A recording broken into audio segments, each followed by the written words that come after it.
on the News Channel 5 network. This is MorningLine with Nick Barris.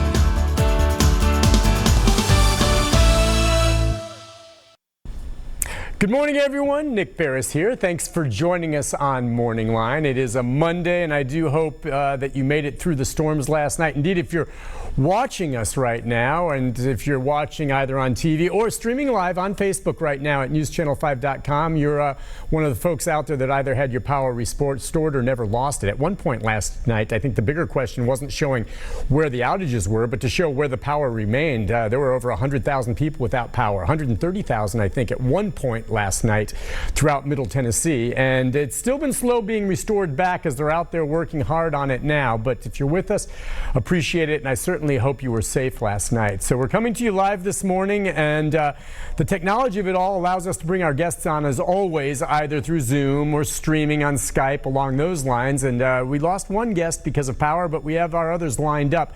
And this morning we're going to open it up again. We talked a lot about it last week with Vice Mayor Jim Schulman, the question of a property tax increase here in Metro. It's very big, and a lot of people have some strong opinions on whether or not it should be 32% or not. And keep in mind, folks, it's not going to be just Metro Nashville. Municipalities, especially the large cities across the country, are going to be facing budget crunches.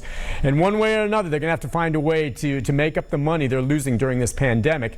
Metro right now has this one plan on the books, but remember, it's a proposal, and this is something that still goes to the full council. There may be other proposals. What ultimately will pass, we'll see.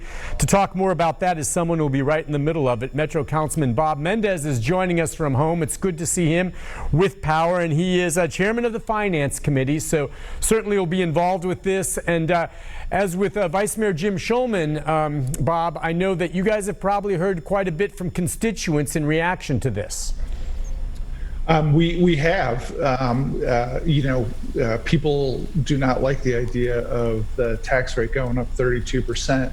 But we've been through this each of the last couple of years when there's been a proposed tax increase. So it's no surprise that we'd be getting a lot of emails.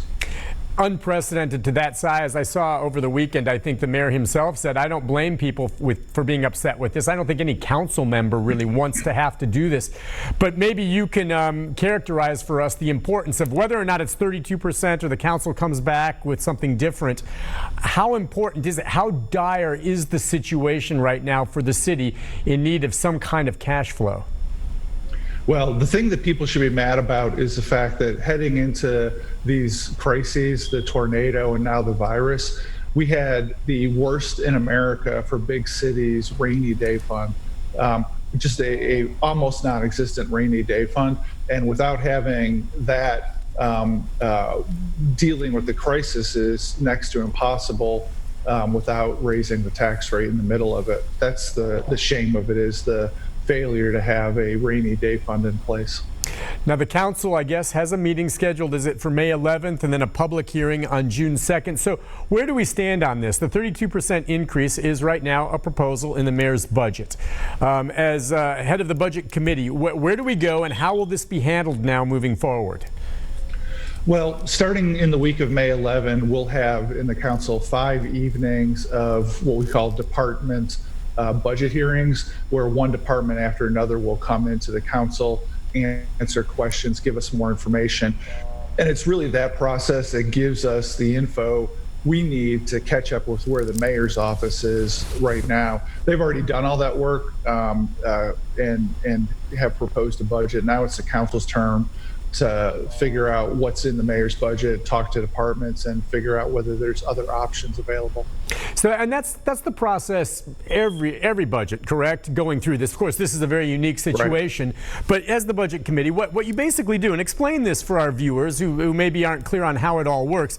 This budget's proposed, it goes to the budget committee, and then you start hearing from all the department heads. You're going to hear from the sheriff, and you're going to hear from the water department, and they're going to come in and talk about where they stand budget-wise and what they need or what maybe they can cut. Is that how that works?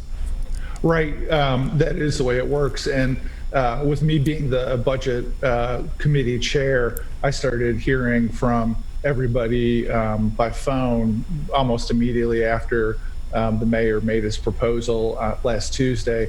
I was catching up on some work over the weekend and just counted. I had some 40 telephone calls on Wednesday and Thursday, the 2 days after the budget came out. And I think 3 of them were my actual job and 37 were people calling me about the budget.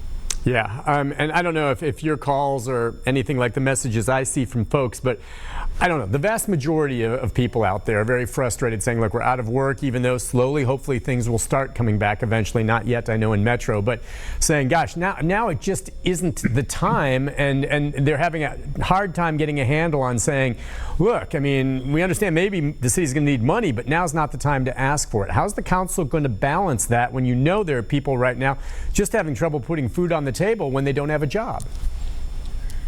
It's going to be hard. You know, a lot of us in the council, about half of us, have been pushing to get the budget fixed for the last 2 years so we wouldn't be in such a dire situation.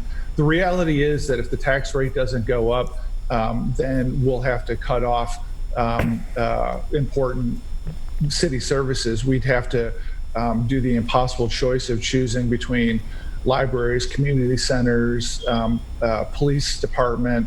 There's just no way to maintain the headcount with the employees and the services that the city provides without doing a rate increase at this time, because we didn't act, the council chose not to act, the former mayor chose not to act over the last few years.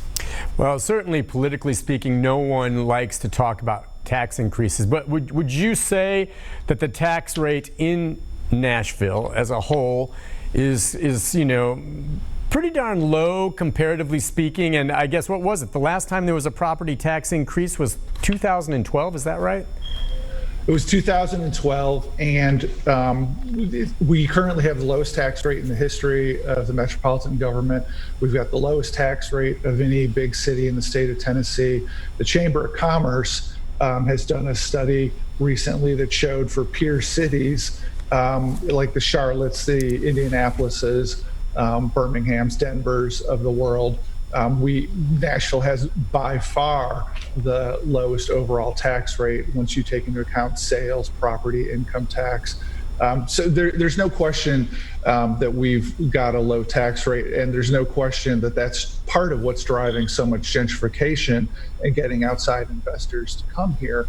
The real issue is that we've gone so long without raising it that this is going to be a jolt. Unfortunately, every year we wait, it's just going to be a bigger jolt to get this fixed, to get back on track of having a right-sized government for our city. Yeah, I've heard some say you can pay me now or you can pay me later, how that plays out. Now, isn't it true, though, one of the reasons maybe we've been able to get away without raising the rate itself is that the assessments and the value of properties here have gone up so much that you still are collecting more from the property owners, correct?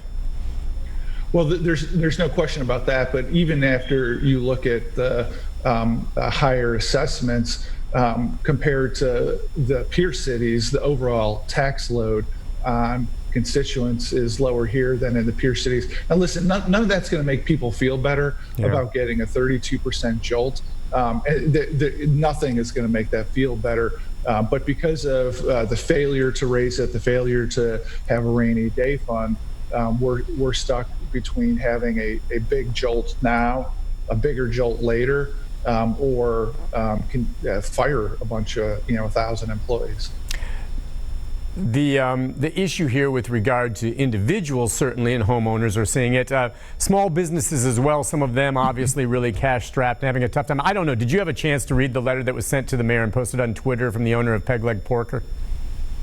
I have read that and the ensuing multiple days of Twitter battle over it. I have seen all that, right? I was just wondering your take, because, I mean, he laid it out, I mean, from his perspective about how hard it is, and how he's been a good steward and how he could take his restaurant elsewhere. And, along those lines, I thought it was, the way he put it together, it wasn't necessarily antagonistic. It was more just his point of view and laying it out. You could agree or disagree.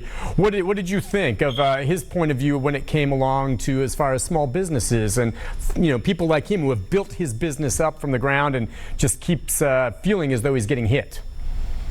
Well, listen, I value the opinions of all voters of Davidson County, and so I don't want to be in a fight with him. The reality is that he put his business not in the middle of nowhere. He put his business in the middle of a tax-funded redevelopment district where tens of millions of dollars of public money went into infrastructure in the surrounding area. He himself put a couple $1 million worth of improvements into his building, and the reason why his taxes are higher than his mortgage is because he's got a super low mortgage from the looks of things. And if you do the math on what he's paying in sales tax to the state, he's got a nice little business going. So I don't dispute the perspective. He's getting the jolt like everybody else is getting the jolt. And city government shouldn't create a situation where there has to be a 32% increase in order to keep funding the government. But he has a very nice business, and I doubt that he could do the revenue he does outside the Gulch. Interesting. Hey, listen, Councilman Mendes, we have to take a break. When we come back, let's continue our conversation. We have some calls and some comments coming in on Facebook as well. We're streaming live at newschannel5.com. If you want, I'll try to pass some of those on, and we'll talk to him more about moving forward and what other options potentially besides such a large increase the council could look at as well. Remember, this is just a proposal right now. So we'll take a break, be back with more with a good councilman right after this.